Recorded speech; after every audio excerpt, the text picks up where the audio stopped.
What's up, friends? Welcome back to my channel. I hope you all are doing well. In today's video, I will be showing you two looks with the new Tom Ford Emerald Dusk palette. This is limited edition for the Soleil Collection 2024. I have swatches, I have demos, guys. Everything is going to be filmed in natural light here in my studio. So if you want to hear my completely honest thoughts, then keep watching. All right, friends, let's take a look at this new palette from Tom Ford. This is Emerald Dusk. And like I mentioned, this is limited edition for the Soleil Collection 2024. We see this collection every single summer from Tom Ford, and usually it has very much like summertime vibes, kind of a beachy theme, and Emerald Dusk is no exception. Taking a look at the colors and the swatches of this palette, we have a mixture of beachy neutrals and then of course that beautiful pop of emerald. It says on the Tom Ford website that this palette is supposed to evoke kind of like the sun hitting the crystalline island waters, so very beachy, and you can definitely tell in the finishes of the shadow that they are going for something that's going to be a little bit more sparkly. You'll see some very finely milled glitter. And also the emerald shade definitely has kind of like some multi-dimension to it. Now, friends, I do want to mention this is the classic formula, okay? It's very different from the wet dry. I'll do a comparison in just a second. And it is not the creme formula, so it's not going to have as creamy of a feel. I would say that this style of shadow from Tom Ford, it's a little bit more blendable, it's a little bit airier, it's a little bit more sheer. Once again, we're going to do two looks in just a second, but I want to call that out. This is the classic formula. This is the packaging that we have for this palette. It's the limited edition white and gold. Very, very beautiful. This has a 12-month shelf life. I don't see any talc in the ingredients. It is made in Italy, and I paid $95 for this, friends. It is going to be popping up at more retailers, so make sure you check the description box down below because I am going to be putting a shopping guide of where you can find it. And yeah, I try to keep that updated. I do use affiliate links, so if you shop through my links, it does support my channel. Thank you so, so much. All right, friends, now what you've all been waiting for, let's get into look number one. I think for look number one, I'm going to do something a little bit lighter, a little bit more daytime, airy, beachy. And then in the second look, I'm going to play around a little bit more with the emerald shade and see how we can maybe make this palette look a little bit more dramatic on the eyes. Now, I did tell you guys this is the classic formula. It's a little bit more sheer, and also these shades are a little bit more glittery than some of the other Tom Ford palettes that I have. So I did prime my eyes with just a little bit of concealer. You can use an eyeshadow primer, whatever you have, guys, in your drawer. I just happen to use concealer today. And I'm going to start off with the mid-tone nude shade right here. You guys will notice you get a decent amount of kickback in the pan, and I do recommend that you tap off your brush just because, as you can see, it is a very, very shimmery formula. I absolutely love this neutral shade. This is a great one and done. I love the sheen that it gives because a lot of my other Tom Ford palettes, especially the ones that are in this formula, they do not give this much of a sheen, not at all. And hopefully you can see that in the natural light. Like, it's so beautiful and metallic, and it blends out very, very well. Next, I'm going to dip into the pearly white shade right here, and I'm going to use this to just sort of brighten up the inner corner. And I'm also going to take this and apply it to the lower lash line. You guys know I love a frosty white, and this is a beautiful kind of neutral to slightly warm tone pearly shade for the summer. I always go into this type of shade for my summertime look, so you can kind of see the difference there. And I also want to emphasize that with this type of palette as well, you can get a lot more impact if you wet your brush. So I'm just going to wet my brush with a little bit of the Mist and Fix spray, and I want to show you guys the difference that it makes with the white shade if you just go in with the wet brush. You could use water as well. I used water yesterday when I was testing this out, and see how you just get like a little bit more of a glimmer. If you are worried of fallout, furthermore, I think it is a good idea to maybe just wet the brush a little bit. It doesn't make it any like harder to apply. It just gives you like a little bit more impact, or if you're trying to be more precise. So this could be your look, okay? You could go in with those two shades. This could be very much like an everyday summertime palette, and you could just, you know, not use any dark shades or any emerald at all. But I do like neutral palettes with a pop of color. I feel like I get the most wear out of these style of palettes. I am going to go into the brown, but I'm only going to go in a little bit, just a tiny bit with this sort of more pencil shaped brush, so I can kind of contour the eye slightly, but I don't really want to add a lot of depth because remember, this is going to be the lighter look of the two. This brown is not super pigmented. Here, I'll swatch it for you guys right here. It's not very pigmented at all. It's supposed to be soft. If you like soft, super silky shadows, then I think you're gonna like it. But if you have maybe like a deeper skin tone and you're thinking you're gonna get a ton of depth from this, I don't think you will. I think it'll be actually more of like a nice, pretty one and done shade with like a little bit of a sheen. So this definitely is not really meant to be like a super smoky palette. It's a part of, you know, the Soleil collection. Finally, friends, I am gonna go into the emerald shade and we're gonna do kind of like a touch of emerald because again, nothing too crazy for this look. I do recommend, once again, wetting your brush for this shade because this is the sparkliest shade that is in this palette. And I really do think that you get more impact and you can kind of like see the color better when you go in with a wet brush. So I'm just gonna go right there. Kind of do like a little touch. I highly recommend if you have maybe like more hooded eyes, really just kind of concentrating it out here. So you get like that little flash of emerald because this emerald shade, let's swatch it here on my hand.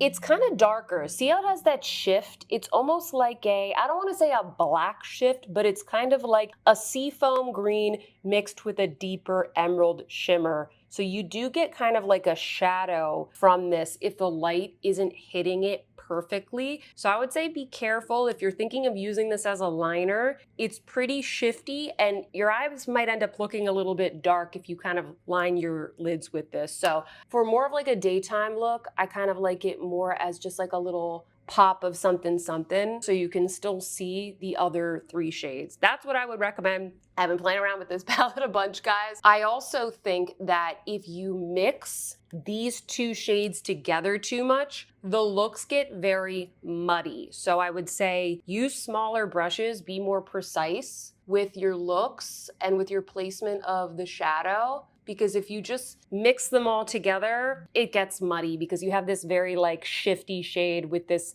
darker shade that is not matte, okay? So it's not really adding like depth or whatever, it's just adding color. And I love the emerald, I think it's so pretty. This definitely has very much like mermaid vibes. Comment down below and let me know if you agree. And now that we have the shadows on, I'm just taking my little hourglass powder here in dim light, and I'm going to kind of gently buff around the look, especially, you know, if you've gotten any kind of fallout here, you can kind of just do what I did and flick it away, or you can use a little bit of that concealer that you use to prime your eyes, and you can use it to just like sculpt around. I don't want this teal shade to be super messy. I like the edges to be like blended, but also a little bit cleaner because otherwise it just looks kind of like a mess of teal glittery shadow. I don't really like it. I want it to look extremely intentional. So I recommend doing like a little bit of blending just here at the end. All right, friends, and this is look number one. Comment down below and let me know what you think. I will link the earrings, the lippy, the mascara that I used in the description box. I think it is a beautiful daytime look. Where would you wear this? I feel like I could wear this all summer long. I love the little pop of teal. I like the soft little sculpt in the crease of the eye and obviously the beautiful pearly white in the inner corner. So let me know what you think. Let me know if you would wear this, and let's move on to look number two. I am back. I have fresh eyelids and we are on to look number two. Now in this look, I want to use the emerald shade just a little bit more to show you guys what this would look like all over the lid. I did prime my lid once again with a little bit of concealer. The emerald shade is described as a topper shade, so it's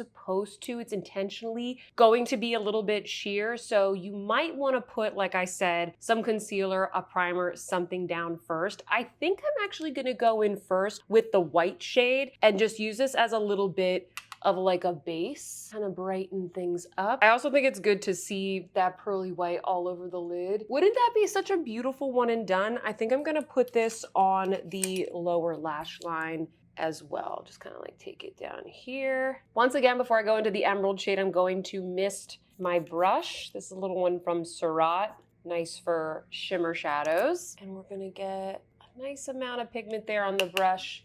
And I'm gonna take this all over the lid, or on most of the lid, probably not like into the inner corner. Yeah, I definitely feel like wetting my brush helps it adhere exactly where I want it to be, and putting the white underneath is a nice base that kind of lets the true color shine a little bit more. Ooh, check out that beautiful sheen. I don't want to scare you guys. These shadows, they are glittery, but they're not like chunky or scratchy or anything. Like they're very smooth, which is nice. That is the one good thing about the classic formula. It isn't the most pigmented, but it is very smooth and it is very blendable, which I know a lot of you guys really like. I will do a little bit more blending at the end, but I'm gonna go into, I would recommend one of the lighter two shades. I think maybe this one. And I'm gonna try and melt those two colors together. I did wet this brush, by the way, so you can really see that pop. And I'm just going where the two colors meet.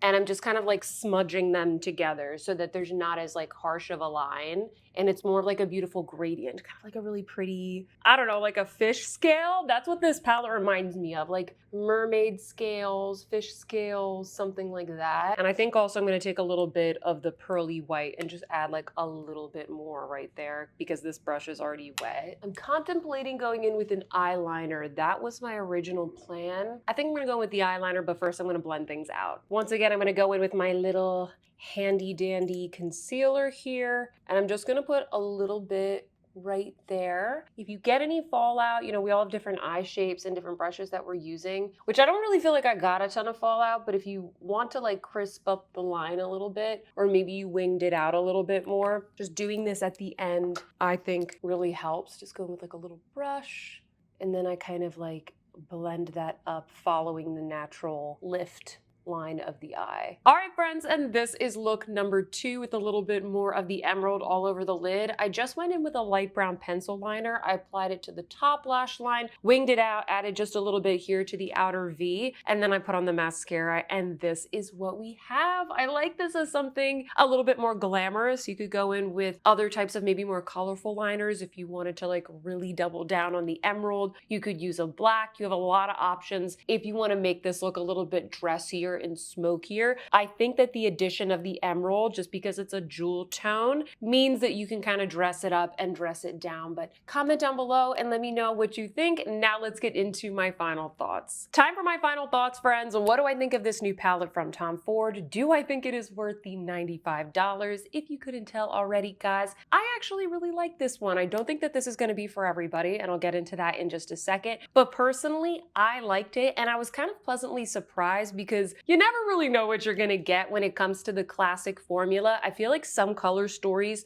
just don't really work out, and this palette as well. It doesn't have any matte shades. It is very shimmery. It is more on the glittery side, so I didn't really know how things were going to work out. The swatches come across so sheer, but once I put it on my eyes, I actually really like it. I do have some caveats, however. The first thing is that I do recommend that you follow the tips that I gave you guys in the demo. You know, if you want more impact from the shadows, just wet your brush a little bit. It's super easy to do, and I feel like it really makes the experience of applying the shadows and just the longevity a lot better, in my opinion. I just have an easier go at it. I also don't really like to mix these two because as I was testing this out, I just felt like the looks got very muddy, which is why you saw in the first look, I kind of just used it to lightly sculpt the eye. I would use it more if I wasn't going in with this shade. If it was just like an everyday neutral type of look, you know, I would go in with the brown a little bit more. And then with this look, look number 2, I think I forgot to mention this, but I really only used the brown to kind of blend out the eyeliner. It is a very soft shade. So I would recommend, you know, not really mixing these two together. The other caveat that I want to give, guys, which I kind of touched upon before, is that it is a very shimmery palette. There's a lot of glitter in here. So if you have textured eyelids, I would just be mindful of that. This is going to highlight texture. It's really not going to give you any blurring like the creme formula usually does. It is a very shimmery, very iridescent palette, and it is designed to be that way. So I don't really blame it for being that way. I do kind of wish that the brown was just like a traditional matte shade so that I could, you know, kind of get like a little bit more depth from that. But that's okay. Like I can always use this with my bronzer, which is always in my everyday makeup bag, at least one of my bronzers, right? And I can go in with that and kind of deepen things up. Also, I will mention, as the day goes on, you are going to get some fallout. You are going to get, you know, a little bit of like shimmer and glitter here, like I pretty much do from other shimmery and glittery palettes. So if that is something that really annoys you, I would recommend going for something in the wet dry formula. formula because that formula isn't glittery. It has a nice sheen to it, has a nice pigmentation to it, but it's not glittery, so you don't really get any fallout with that. So those are some of the caveats that I have, but overall, guys, I think that these two neutral shades, so beautiful, so good for every day, which I think makes the palette a little bit more worth it if you appreciate these kinds of very pearlescent types of shades. We're seeing a lot of pearlescent and iridescent palettes and like topper shades and stuff being launched from, you know, Guerlain, Dior, Chanel, all the brands are doing it now. So this is very much a trend. You know, if you like those two shades, it's going to be a really nice everyday palette that you can get a little bit more use out of. But I love the options of maybe deepening it up with the brown or adding a pop of color with the emerald. I think it's a beautiful palette. Overall, I really like it, but I wouldn't pay $95 if you don't like very shimmery palettes, and I wouldn't pay $95 if you really don't like see yourself using the emerald, if that makes sense. Like, don't pay $95 for 3 neutral shades from Tom Ford. You guys can check out my Tom Ford quad ranking video if you want to see more of my Tom Ford collection and maybe find a palette that works better for you if you are looking for something a little bit more neutral. Now, finally, guys, I do have one comparison that I want to show you, not only to compare the two colors in case you already have this palette from a couple of years ago, but also just to demonstrate the difference in the textures of this palette and the wet dry formula. You didn't think I wasn't going to compare this to this baby right here. This is the Tom Ford Soleil et Lune, and I want to say this was a part of the Soleil Neige collection a couple of years ago. I don't even know what year this was, guys. I was not on YouTube. I bought this, okay, just as like a regular consumer. I think I might have gotten it on sale during lockdown, and I wanted to show you guys the comparisons of these two palettes. It's pretty uncanny how similar they are. Like, obviously the Emerald Dusk, the emerald shade, it's more sparkly, it's more like a topper, it's more like iridescent and multi-dimensional, whereas this one is more like a seafoam green. And then obviously this one has more of like a soft gray, whereas the Emerald Dusk has a brown. But I did just want to show this to you all, you know, not only, like I said, for color comparison, but so you could see the differences between what you would get if you went for a palette in the wet dry formula versus kind of like the more softer iridescent types of tones that you're getting from the shades that are in the Emerald Dusk palette. So that's it, friends. That's all I have to say. I really like the palette. I don't think it is for everybody, but personally, I love the tones that they chose. I am glad that I picked it up, and I do see myself using it all spring and summer long. If you like this video, please don't forget to give me a big thumbs up. It really helps me out. Subscribe if you haven't already. Don't forget to leave me a comment down below letting me know if you're interested in this palette or if this review is helpful. I would love to hear all of your thoughts and opinions. And with that, friends, I hope that you see some beauty in your day, and I will see you in my next one. Goodbye.